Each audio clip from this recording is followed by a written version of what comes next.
Buenas tardes. ¿Cómo están? ¿Lo regañaron o qué? ¿No? ¿Está contento? Pues sonría, pues, hombre. Pues. Los veas y tú como que... Nadie los va a regañar, no se preocupen, no pasa nada. Es una bendición estar con ustedes de nuevo hoy. Yo creo que Dios siempre tiene un mensaje para cada uno de nosotros y espero que en esta tarde no sea la excepción. Quiero pedirles que durante este tiempo procuro no alargarme mucho para que el mensaje sea un poco más corto pero más directo. Que ponga toda su atención. ¿Cuántos saben que tenemos 2 oídos? ¿Y cuántas bocas? Quiere decir que debemos escuchar el doble de lo que hablamos, ¿verdad? Entonces, dice la palabra, aquel que tenga oídos para oír, ponga atención porque Dios quiere hablar esta tarde a su mente, a su corazón. Hay un versículo que me gusta mucho, está en Lucas 1:1 y se lo voy a leer, dice, puesto que ya muchos han tratado de poner en orden la historia de las cosas que entre nosotros han sido ciertísimas. Señor, yo te doy gracias en esta tarde y te pido que tu palabra pueda ser preparada, aderezada y que pueda entrar a nuestra mente, a nuestro corazón y la podamos recibir en lo más profundo de nosotros, Dios, y que pueda ser algo que traiga cambios en nuestro ser, Dios. Te doy gracias, Dios, porque yo sé que no es lo que yo puedo decir, sino lo que tú puedes decir a través de mi Espíritu Santo. Tú toma el control, porque si lo tomo yo seguramente me voy a equivocar, pero si lo haces tú, todo va a estar bien, Dios. Habla a nuestras mentes y a nuestros corazones y que este sea un tiempo de refrigerio a nuestras vidas, que sea un tiempo en el que descansemos en tu palabra y entendamos cosas que tal vez antes no habíamos visto, pero que hoy las podamos entender, Dios. Te doy gracias por ello. En el nombre de Jesús. Amén. Amén. Dice, puesto que ya muchos han tratado de acomodar la historia, de ver qué es lo que pasó, todas las cosas que hemos vivido y que han sido ciertísimas. Y sabe, yo me he dado cuenta de algo, cuando junta usted a 2, 3 personas, 4 personas a platicar, al ratito ya están platicando historias. ¿Le ha tocado? Nos juntamos ahorita nada más cuando llegué yo, estábamos platicando y luego empezamos a platicar y recordamos historias, recordamos sucesos, recordamos cosas y empezamos a armar nuestras historias, ¿verdad? Y es bien importante, yo me fijo mucho en la palabra cómo Jesús hablaba por parábolas, por historias. Y esta tarde yo quiero contarte una historia. Hace muchos años nació un joven en cierto lugar, en una situación económica no muy buena, pero tampoco tan mala. Vivían más o menos en ese lugar. Pero este niño desde chiquito, él tenía la idea que él quería lograr lo que ninguno de su familia había logrado, ser alguien que tuviera una posición económica alta y que tener una posición de poder. ¿A cuántos les gustaría? Eso, hay 2, 3 que son honestos. Los demás vamos a hablar por ustedes por mentirosos. Todos quisiéramos tener una buena posición. Todos quisiéramos estar bien. ¿A poco a usted no le gustaría tener dinero? El que diga que no, yo digo, nah. A todos nos gustaría tener dinero. El dinero es bueno. No se crea eso que le digan que el dinero es malo. No, el dinero es bueno. El problema es el amor que le tenemos al dinero y estamos dispuestos a hacer lo que sea por él. Pero el dinero en sí es bueno, ayuda, ¿verdad? Y una posición que usted tenga de poder o de autoridad es buena. Porque tal vez en esa posición usted puede ayudar a personas que tengan necesidad. Depende de cómo la utilice. Entonces, en realidad el sueño de este joven no era tan malo. El problema es por qué él quería hacerlo, ¿verdad? Él quería ser respetado. Él quería que todas las personas lo conocieran y que todas las personas le temieran. Que se dieran cuenta quién era él.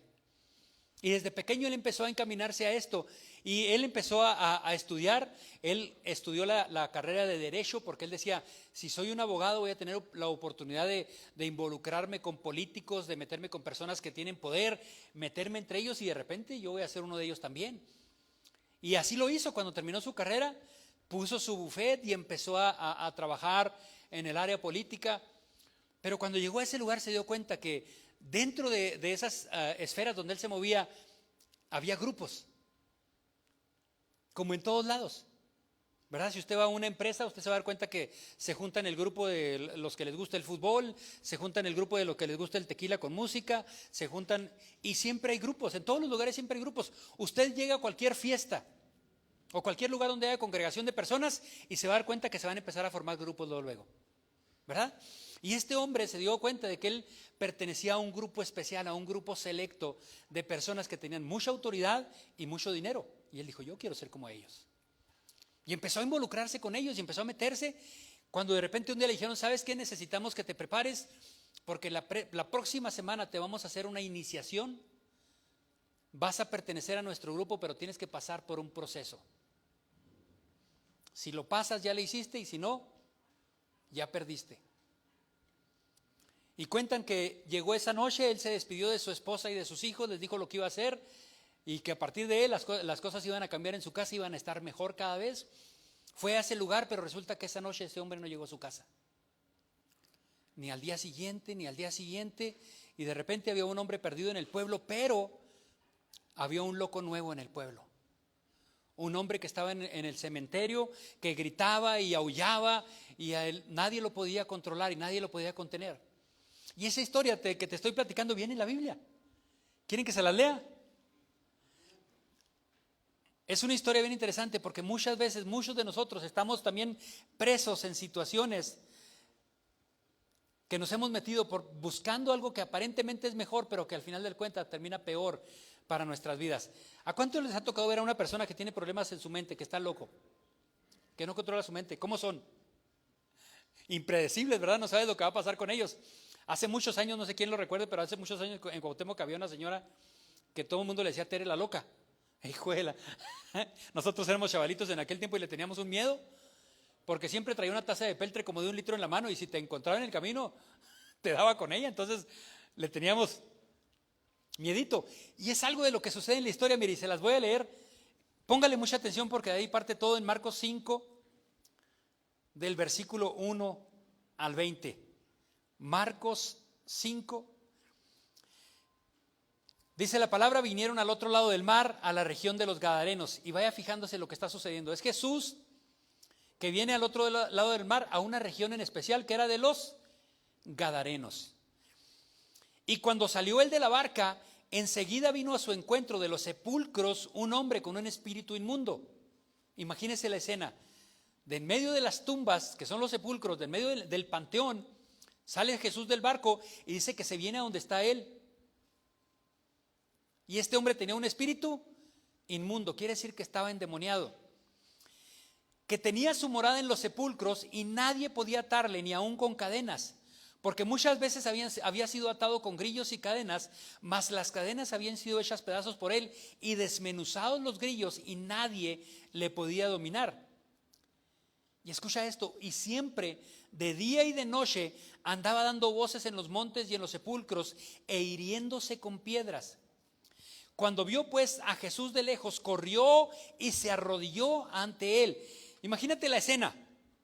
¿A cuántos les gustan los panteones? A mí no. ¿A ti sí te gustan los panteones? Felicidades, a mí no me interesan. No me gustan. Pero ahora imagínate que en medio de los sepulcros, en medio del panteón, sale una persona no bañada, con sus ropas desgarradas. Yo imagino que él sí tenía pelo, con los pelos todos parados porque no se había bañado, cortado con piedras en su pecho, en sus brazos, en sus manos, sangrando, con los ojos desorbitados, y ve a Jesús y sale corriendo hacia donde está Jesús. ¿Qué harías tú? ¿Sí o no? ¿O cuántos se hubieran esperado ahí para ver qué quería? A lo mejor nos iba a pedir nomás la hora, ¿verdad? No sabe uno. Decían que en cierto lugar, en un manicomio, llegó el presidente López Portillo. ¿Cuándo se acuerdan del presidente López Portillo? Y llegó a visitar ese manicomio y entró ahí y de repente un loco se le quedó viendo. Y el presidente dijo, caray, ¿qué onda? Y iba caminando el presidente y él caminaba a un lado de él, pero viéndolo. Y de repente el presidente empezó a caminar más fuerte y el loquito detrás de él más recio. Y de repente lo va correteando, agorra hasta que se cansa el presidente y se detiene ya y lo llega el loquito y se roña.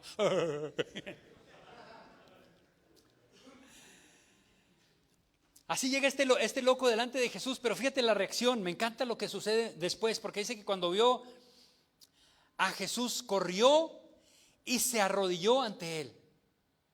Los demás lo habían querido amarrar, lo habían querido atar, le habían puesto sogas, le habían puesto cadenas y las rompía y no lo permitía. Y con Jesús llega y se arrodilla delante de él. Y clamando a gran voz dijo, ¿qué tienes conmigo, Jesús, Hijo del Dios Altísimo? Escucha algo. El que estaba hablando no era el hombre, eran los demonios que tenía dentro de él. ¿Por qué te digo esto? Porque conocía a Jesús. Sabía quién era. ¿Te fijas lo que le dijo? Jesús, Hijo del Dios Altísimo, ¿qué tienes contra mí?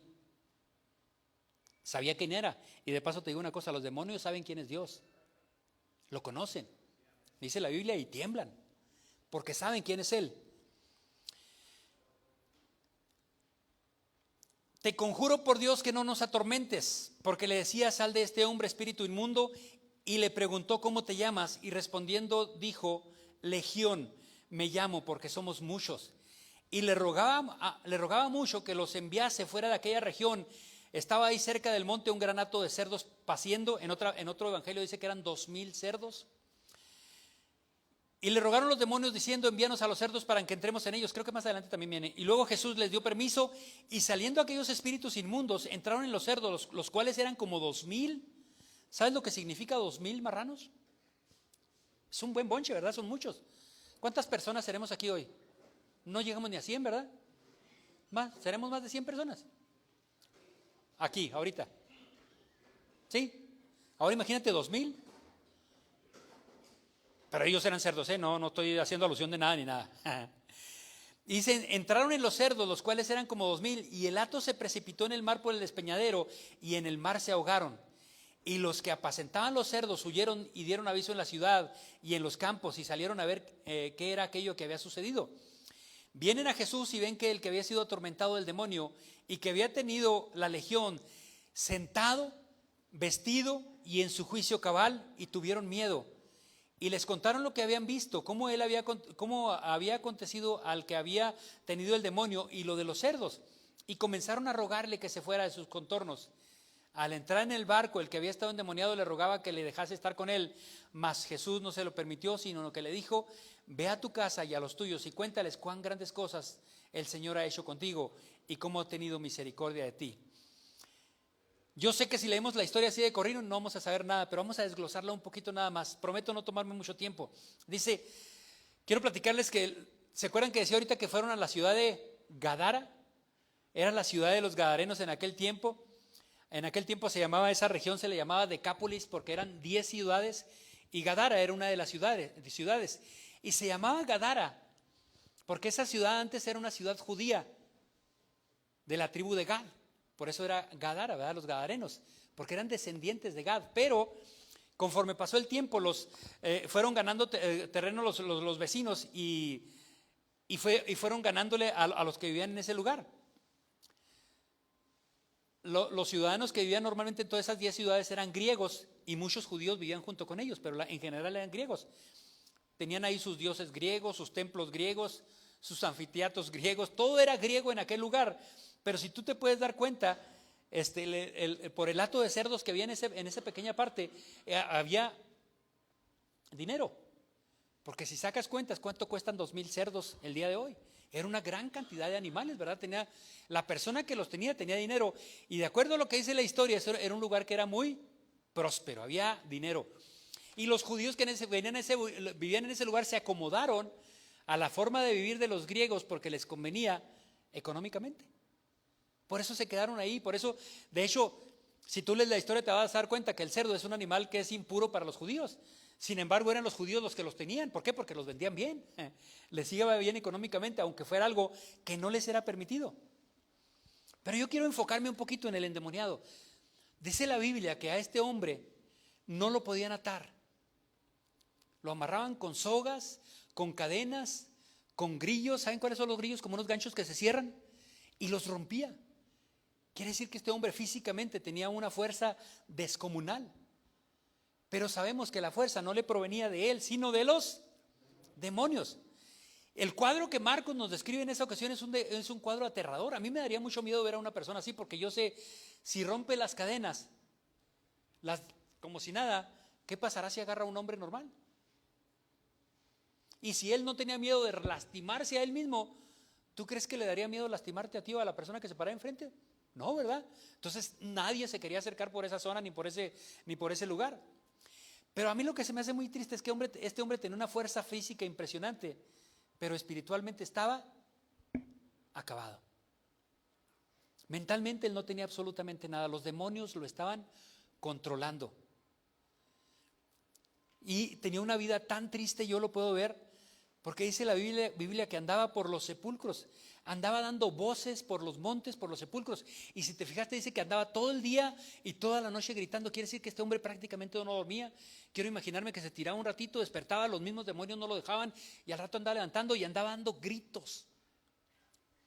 Quiere decir que este hombre, dentro de todo lo que estaba sucediendo en él, en su mente, vivía desesperado. Vivía con dolor, quería suicidarse. El hecho de que se cortara y se golpeara no era otra cosa más que él quería hacerse daño, pero los demonios no se lo permitían. ¿Por qué? Porque era su casa. No podían permitir que él se matara, pero sí que se lastimara. Entonces, imagínate la forma en la que este hombre vivía. Eso no puede ser vida, ¿verdad? Este hombre vivía bajo angustia, bajo dolor y con un tormento interior increíble. Y dice la palabra que andaba por los cementerios en aquel tiempo, no son como los que nosotros conocemos ahora, ¿verdad? Que es un terreno bien bardeadito, bien. No, ahí eran en los cerros, habrían peñas, las peñas, habrían cuevas y ahí sepultaban a las personas. Y dice que este hombre andaba por los cerros y por todos lados pegando de gritos y queriéndose lastimar. Cuán triste era su situación, que vivía entre los muertos. Tenía una vida tan triste, tan dura, tan difícil. Pero sabes, más allá de todo ello, yo puedo ver que tenía una vida sin Dios. Y tal vez nosotros no estemos en la condición en la que estaba este hombre, pero muchos de nosotros vivimos atados, vivimos atormentados por las cosas que traemos arrastrando en nuestra vida. Tal vez no rompemos cadenas, tal vez no andamos corriendo por las calles, pero hay cosas en nuestro corazón que nos mantienen atados, nos mantienen maniatados y no podemos salir de la situación en la que estamos viviendo. ¿Qué tan fácil es salir de una adicción? Es complicado, ¿verdad? Es duro, es difícil. ¿Y sabes por qué es más difícil? Porque nuestra condición sin Cristo nos lleva a luchar en nuestras propias fuerzas. ¿Cuándo crees que un ser humano le va a ganar a Satanás una batalla? Solo, nunca. Con Cristo, siempre. ¿Cuándo fue que hizo la diferencia para este hombre? Cuando Cristo apareció en el lugar, cuando él ve a Cristo y cuando tiene un encuentro con él, es cuando la situación da un giro y cambia totalmente. Con Cristo tú puedes hacer muchas cosas, sin Cristo, difícil. Filipenses 4:13 dice, todo lo puedo en Cristo, que es el que me fortalece. No en mí, porque si es en mi lucha, si es en mi fuerza, voy a fracasar. Hace muchos años nos platicaba Eliseo, nuestro pastor, una situación que sucedió con él hace muchos años. Ellos vivían en la Junta Guerrero. Dice que un día tenían una reunión con varios cristianos. Leían ustedes el Salmo 133 que dice, mirad cuán bueno y cuán delicioso es habitar los hermanos juntos y en armonía. Y ellos tenían una reunión de los hermanos, estaban juntos todos, pero estaban en armonía, haciendo lo mismo. Teníamos palabra, estábamos adorando, estábamos cantando, estábamos bien contentos todos, estaba un ambiente bien padre. Pero de repente él tuvo necesidad de ir al baño. Y si tú recuerdas, en aquellos años no tenían los privilegios que hoy tenemos con baños con taza ahí mismo dentro de la casa, no con agua corriente. Había que salir al patio, al baño de hoyo. Allá iba, ¿verdad? Y dice que él se salió de la reunión, y imagínense, pues él, alabaré a la derecha, iba bien contento, dice, pero en la barda, por un lado, tenían tiradas tablas y fierros y cosas, y estaba manchado así como de chapopote una parte, estaba oscuro. Y cuando va caminando por ahí, escucha una voz que le dice, aquí afuera, tú y yo solos, peléame. Al principio él dijo, uno de los hermanos se salió primero que yo, y me vio que venía y me está jugando una broma.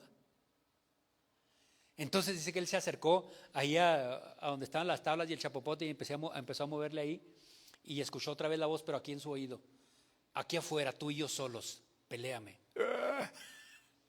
Yo no sé cuál hubiera sido mi reacción, a lo mejor me quedo como el Chavo del Ocho, ¿se acuerda? ¿A quién no le daría miedo? Dice el hermano que sintió un escalofrío en su pelo, en su nuca, y dice, hasta donde la espalda pierde su casto nombre. Por toda la columna un escalofrío y ay, Dios mío. Pero él entendió algo, porque el diablo le estaba diciendo, aquí afuera, tú y yo solos, peléame. Y él dijo, ¿solo? Te voy a pelear solo y me vas a ganar. Y él reaccionó y dijo, ¿sabes? Sí te peleo, pero te peleo con Cristo. A ver si aguantas la alabanza. Y él siguió adorando, siguió alabando. Dice, solo sintió como un silbido helado por el medio de sus piernas y se fue. Amigo, con esto te quiero decir, el espíritu, los espíritus son reales. Vivimos en un mundo espiritual y tal vez mucha gente no lo pueda creer, pero la Biblia menciona que 1/3 de los ángeles de Dios cayeron a la tierra y son demonios que están intentando atarnos en las cosas que Satanás quiere hacer con nosotros. Y muchos hemos caído y muchos les hemos creído y estamos tal vez no en la condición de este hombre, pero estamos batallando con nuestras vidas. Estamos sufriendo en nuestras vidas. ¿Quién puede decirme si su vida ha sido feliz hasta el día de hoy? Pues una vida que usted y yo me la he chido, estoy contento, estoy bien, todo está bien, todo muy bien en mi vida. No, ¿verdad? No estaríamos en este lugar. Algo hemos hecho mal, algo tenemos que corregir y algo tenemos que sanar, pero escúchame con atención, por favor. Sin Cristo, nada. Y no te estoy hablando de una religión, no te estoy diciendo que salgas de aquí, vayas a tal iglesia o tal lugar. No, eso la decisión la vas a tomar tú. Te estoy hablando de una relación con Cristo. Quiero que veas algo que sucedió en esa época, en lo que está escrito en la palabra. Dice la Biblia que cuando el demonio vio a Jesús, fue y se arrodilló delante de él, y no era el hombre hablando, le dijo, Jesús, Hijo del Dios Altísimo, ¿qué tienes contra mí? ¿Qué tiene Jesús contra los demonios? ¿Qué fue lo que le dijo Jesús? Te me vas de este hombre, lo vas a dejar libre, lo vas a soltar en este momento. Amado, tú puedes necesitar que este momento pueda ser libre por la mano poderosa de Cristo en tus adicciones, en las situaciones por las que estás atravesando, y te aseguro que saliendo de aquí las cosas son diferentes. Pero necesitas entender lo que tienes que hacer. Necesitamos ser libres a través de la sangre del Cordero, a través de la sangre de Jesucristo. Cuando Jesús dio la orden, ¿te fijaste en un detalle? Cuando Jesús le preguntó, ¿cómo te llamas? ¿Quién contestó?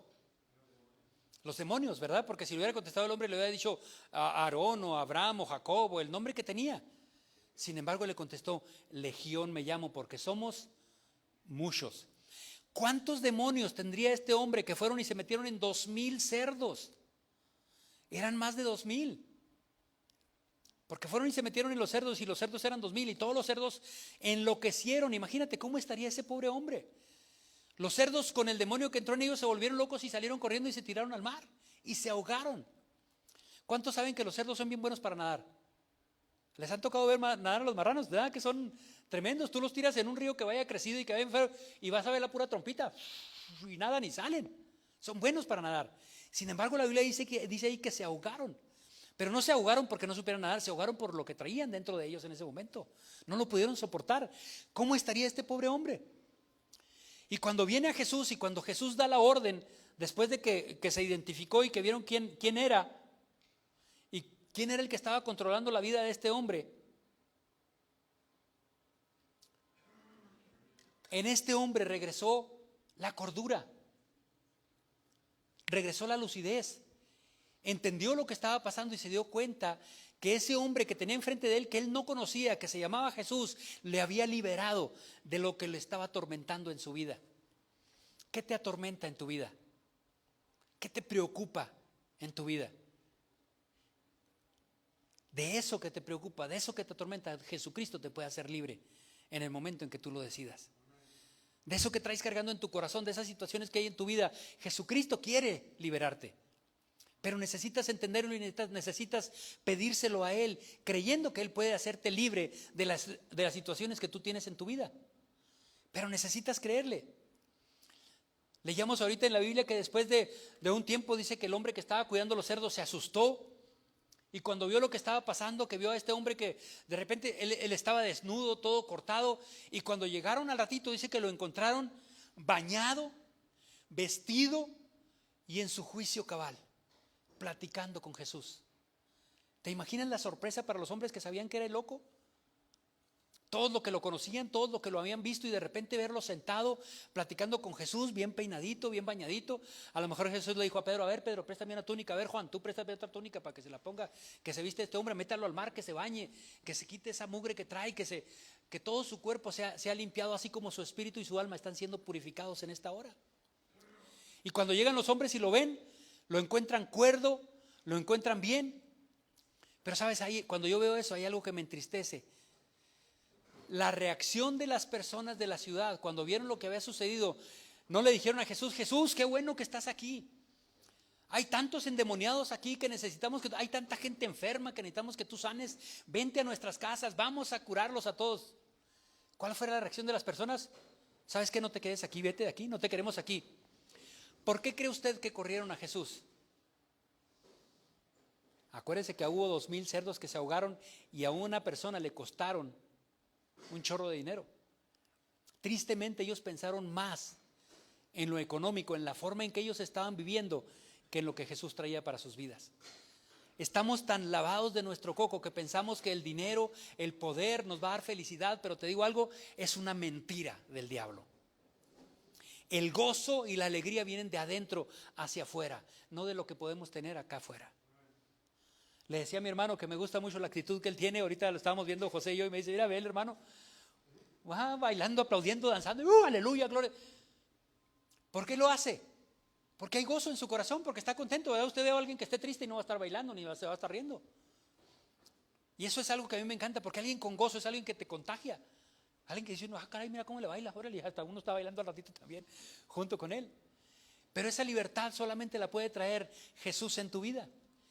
Y me encantaría que hoy tú lo pudieras entender. Cuando tú vienes a Cristo, Él trae libertad de lo que pueda haber en tu vida. No necesariamente que estés lleno de espíritus malos, pero Jesús va a traer libertad de todo. ¿Se puede salir de la adicción? Sí se puede, por la gracia y la misericordia de Dios. El que está parado aquí es una muestra de que Dios trae libertad. Si es alcoholismo, si es drogadicción, si es lo que tú quieras, Dios te trae libertad cuando tú le crees a Cristo y empiezas a vivir en Él.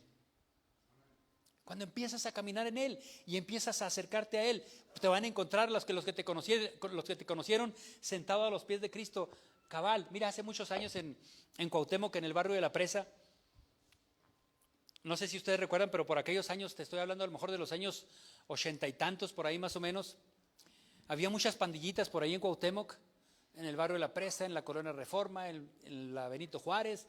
Había grupitos, y entre esos había un grupito que se llamaba Los Cholos. ¿Cuánto les tocó conocer a los cholos?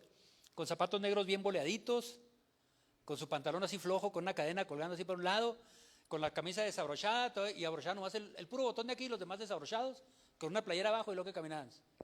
Es que tranza, loco. ¿Les tocó conocerlos? Pues ahí en el barrio de La Presa había un grupito de esos y los lideraba un hombre que le decían el Sapo. ¿Por qué le dirían el Sapo? Porque era de Zapopan. No es cierto. Por sapo panzón, porque era gordito. Y todo el mundo le tenía miedo al sapo, porque sabía que era bravo y él siempre cargaba un filero. Antes eran bien comunes los fileros, yo no sé qué tanto se usan ahora, pero antes las puntas eran, llegan y ahí te la encargo, canal. Ahí después vengo por ella. Y ese hombre era peligroso, era un joven, pero era peligroso, de 25, 26 años a lo mejor, y tenía su grupito y tenía su clica, ¿verdad? Y se juntaban todos y todo el mundo le tenía miedo. De repente, este hombre tiene un pleito y manda al hospital a una persona y se escapa de Cuauhtémoc y se le pierde de vista. Y el sapo se dejó de ver. Pasaron 2 o 3 años y de repente, oye, ya regresó el sapo, y todo el mundo: la torre del sapo. Y cuando vemos de nuevo al sapo, vestido igual, no cree que cambió en eso, él seguía igual con su camisita abrochada, que tranza, loco, pero traía algo diferente, traía una Biblia debajo del brazo. Y ahora no hablaba de violencia, no hablaba de drogadicción, no hablaba de peleas, no hablaba de problemas, hablaba de Jesucristo. Y todo el mundo decía: ¿el sapo? ¿Es el sapo? Y le decía: ¿no quieres creer en Jesucristo? Nada más mira al sapo. Velo cómo era y cómo es ahora. Un hombre cambiado, un hombre transformado, un hombre que hablaba de la palabra de Cristo. ¿Qué fue lo que pasó? Tuvo un encuentro con Jesucristo y su vida fue transformada. Salió de las pandillas, salió de la drogadicción, salió de los problemas que tenía. ¿Por qué? Porque tuvo un encuentro real con Jesucristo. Y si tú tienes un encuentro real con Jesucristo, créeme que tiene que haber un cambio en tu vida, porque Cristo viene y transforma las vidas de las personas.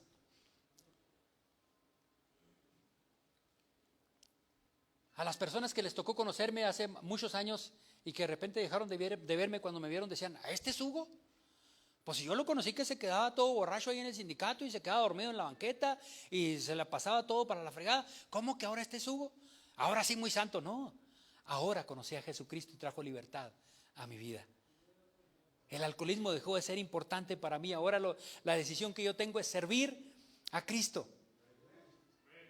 Dice la palabra en Lucas 9:25, ¿de qué le sirve al hombre ganar el mundo entero si se pierde a sí mismo? ¿De qué sirve tener muchas cosas o de qué sirve tener mucha riqueza o mucho poder o mucha droga o lo que tú quieras? ¿De qué te sirve si te vas a perder? ¿De qué sirve? Lo más importante es que tú entiendas y reconozcas que hay alguien que quiere cambiar tu vida si tú quieres cambiar tu vida.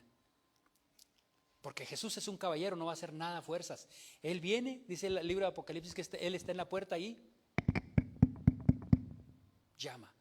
Si tú le abres la puerta de tu corazón, Él va a entrar a ti, va a cenar contigo, va a tener intimidad contigo, van a platicar y las cosas van a empezar a cambiar en tu vida. Ahora quiero que entiendas algo, no es magia. Porque unos me decían, ¿qué mágico o qué? No, no es magia. Es un proceso de vida, es un cambio de vida en el que tú decides y tomas decisiones diferentes para hacer algo diferente. Y hay algo que me gusta mucho en esta historia. Dice que cuando las personas del lugar llegaron y corrieron a Jesús y le dijeron, no te queremos aquí, queremos que te vayas. El hombre que había estado endemoniado le dice a Jesús, Señor, permíteme ir contigo. Y Jesús le dijo, no, mijito, acuérdese que usted tenía una esposa, tenía unos hijos que se quedaron sin usted. Lo que le voy a decir que haga ahora es salga de aquí y vaya a su casa, vaya a su ciudad y testifique lo que Jesús hizo con usted. Es el primer evangelista que Jesús envió a un lugar a predicar de su palabra. Y dice la Biblia, si usted la lee más adelante, que este hombre predicó no solamente en su ciudad, no solamente en su casa, sino en todo Decápolis. Conocieron de Jesucristo a través de él. Amado, hay esperanza para nuestras vidas. Hay esperanza para las vidas que usted y yo tenemos, y puede haber una vida diferente si usted quiere hacer algo distinto. Y quiero terminar con una historia. Esta semana tuve la oportunidad de verla y me gustó mucho. Dicen que en cierto lugar un grupo de deportistas llegaron a una ciudad en Italia y había un museo muy importante en ese lugar y los invitaron a que recorrieran el museo. Y cuando iban recorriéndolo, un hombre les iba explicando. Dice que se encontraron un cuadro pintado a mano donde estaba el diablo jugando ajedrez con un hombre. Y el rostro de Satanás está pintado con una sonrisa, como burlándose del hombre que tiene enfrente. Y el hombre que está enfrente está con la mano en la cabeza y se ve todo preocupado, todo acongojado, viendo el tablero de ajedrez. Y el cuadro se llamaba Jaque Mate por el Diablo. Y a los que saben un poquito de ajedrez saben que cuando dicen jaque mate, el juego se acabó, el diablo ganó la partida y el otro hombre está perdiendo la partida. Entonces por eso está tan preocupado. Y dice que uno de los que estaba ahí en ese lugar se quedó viendo el cuadro. Los otros empezaron a avanzar, siguieron recorriendo para ver los demás cuadros, pero este hombre se quedó ahí. Y cuando el que los andaba guiando se dio cuenta de que se había quedado atrás, se regresó y le dijo, oye amigo, vamos avanzando. Y le dijo, sí, ¿sabes quién soy yo? No, yo soy el campeón mundial de ajedrez. Pues felicidades. Y le digo, yo tengo jugando ajedrez desde que soy un niño hasta la fecha y ahorita soy el campeón mundial. Nadie me ha podido ganar al ajedrez. Pues qué bueno, felicidades. Y le dice, y ese cuadro está mal. ¿Cómo que está mal? Le dice, pues ahí está, jaque mate, el diablo ganó, ¿no? Le dice, espérame. O van a tener que quitar el cuadro o van a tener que cambiarle de nombre. ¿Por qué dices eso? Y le vuelvo a repetir, yo soy el campeón mundial de ajedrez.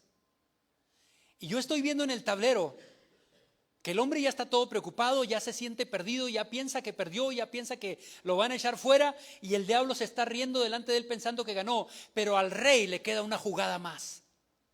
Y yo esta tarde te digo, al rey le queda una jugada más contigo. Tú piensas a lo mejor que ya perdiste, tú piensas a lo mejor que ya estás fuera, tú piensas a lo mejor que tu vida se terminó y que no vas a lograr lo que tú quieres lograr, pero te voy a decir algo, el rey tiene una jugada más para ti. El rey de reyes puso su mirada en ti y está dispuesto a una última jugada contigo. La pregunta es, ¿estás dispuesto a creerle? ¿Estás dispuesto a confiar en lo que Dios tiene para tu vida y decir, ¿sabes qué, Dios? Vamos a jugarnos la última. Vamos a luchar por la última y voy a decidirme y voy a hacer algo diferente de lo que yo había estado haciendo en mi vida para lograr salir del problema o de la situación en la que yo estoy. Necesito hacer algo distinto. Voy a pedirte que te pongas sobre tus pies.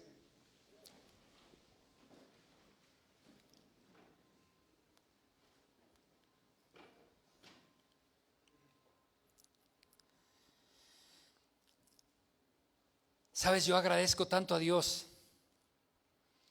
que Él nunca se desanimó conmigo. Fueron años y años de alcoholismo. Yo empecé a tomar cuando tenía 14 años. Los que sabemos, en aquellos tiempos eran tiempos diferentes. Empezaba uno a trabajar muy joven. Yo empecé a trabajar a los 14 años, 13 años, 14 años en Coca-Cola. Era el chalán, que los decían en aquel tiempo, nos decían el talachero. Éramos el que traíamos la escoba y el trapeador para limpiar el lugar. Y cuando eres tan joven quieres ser igual que los que están en ese lugar. Y la mayoría les encantaba la tetera. Les encantaba el tabaco. Entonces, ¿qué fue lo que hizo Hugo? Empezar a fumar y empezar a tomar desde los 14 años. Los últimos 2 años y cacho que yo tomé, ya era una situación de tomar diario. Y yo todavía decía que no había ningún problema. Que en el momento que yo decidiera parar, lo iba a hacer sin ningún problema. Pero me gustaba. Me gusta la fiesta, me gusta disfrutar. Y nos equivocamos con lo que es disfrutar la vida. Nos confundimos con lo que es disfrutar la vida. Pensamos que alcoholizados o drogados estamos disfrutando y no nos damos cuenta que nos estamos destruyendo. Yo no me daba cuenta en ese tiempo. Yo no entendía realmente lo que estaba pasando. Hasta que hubo una luz que se llama Jesucristo que vino y me dijo: mira, mi hijo, estás mal en esto, necesitas hacer algo diferente. Pero Dios te ofrece su mano. El que tiene que tomarla eres tú. El que tiene que tomar la decisión para tu vida eres tú, no yo. No Dios, eres tú. Dios nos dio un libre albedrío para que cada uno decida cómo es que quiere vivir su vida. Dice la palabra del Señor que Él viene y nos dice: yo pongo delante de ti el bien y el mal. Elige cuál es el que quieres. Y todavía dice: elige el bien para que puedas vivir bien y estés a gusto. Pero la elección final es tuya. ¿Qué vas a decidir? ¿Cuál es la decisión que vas a tomar? ¿Vas a estar internado aquí 3 meses, 6 meses, 1 año, yo no sé, y vas a salir y vas a regresar a lo mismo? ¿Vas a estar en la misma situación? Yo creo que es tiempo de que como hombres tomemos una decisión y tengamos el valor de decir: esto es lo que yo quiero hacer, y a partir de ahora la decisión tiene que ser tomada por un hombre real. ¿Qué vas a escoger? Porque esta tarde el Rey te dice: yo tengo una jugada última para ti. Yo tengo una última jugada que puede cambiar y puede transformar tu vida. La situación está en: ¿la tomarás? Yo espero que cada uno de ustedes lo haga. Yo sé que muchos de ustedes han recibido a Cristo en su corazón. Pero yo en esta tarde te invito, si no lo has hecho, a que lo hagas. Invita a Cristo a que entre en tu vida, que entre en tu corazón. Créele a Él. Empieza a leer su palabra. Empieza a darte cuenta quién es el Dios del que te estamos hablando y lo que quiere hacer en tu vida. Lo que hay en esa Biblia es un regalo increíble cuando lo alcanzamos a entender y lo alcanzamos a ver. ¿Se acuerdan cómo se divide la Biblia? Se divide en 2, ¿verdad? El Nuevo y el Viejo Testamento. ¿Y qué es un testamento? Es una herencia. Si ahorita llegara una persona y les dijera que hoy un sobre para fulano de tal, murió un tío rico que tenía quién sabe dónde y le dejó una herencia, ¿qué harías con ese libro? Mira, lo abrías pero rápido y leías a ver qué fue lo que te dejaron. Ahí hay más de 600 promesas para tu vida si tú reconoces a Cristo como tu Señor y Salvador. Promesas que van a venir y van a transformar, a cambiar tu vida de lo que estabas haciendo a lo que vas a hacer hoy. Un giro de 180 grados en el que vas caminando para ahí, te vas a regresar y vas a empezar a caminar de una manera diferente. Dios quiere cambiar tu vida, pero el chiste es que tú quieras que Dios cambie tu vida. Amén. Señor, te doy tantas gracias en esta tarde por cada uno de estos varones. Señor, te doy gracias por el privilegio que me das de poder venir y poder exponer tu palabra con estos hombres, Dios. Te doy gracias por la vida de cada uno. Señor, yo no les conozco. Yo no sé su trasfondo, yo no sé las situaciones por las que ellos han atravesado, yo no sé las vidas que han vivido, pero tú los conoces a cada uno, Dios. Tu palabra dice que desde que estaba en el vientre de su mamá tú les conociste y tú sabes lo que ellos están viviendo, tú sabes las situaciones que ellos han atravesado y esta tarde yo te pido que tú les fortalezcas, que hables a su mente y a su corazón y ellos hoy puedan tomar una decisión, pero una decisión tan real que empiecen a caminar hacia ello. Dios, te doy gracias, Señor, en el nombre de Jesús. Yo los bendigo y te declaro que ellos pueden entenderlo y pueden hacer un cambio para sus vidas, Dios, en el nombre de Jesús. Amén, amén.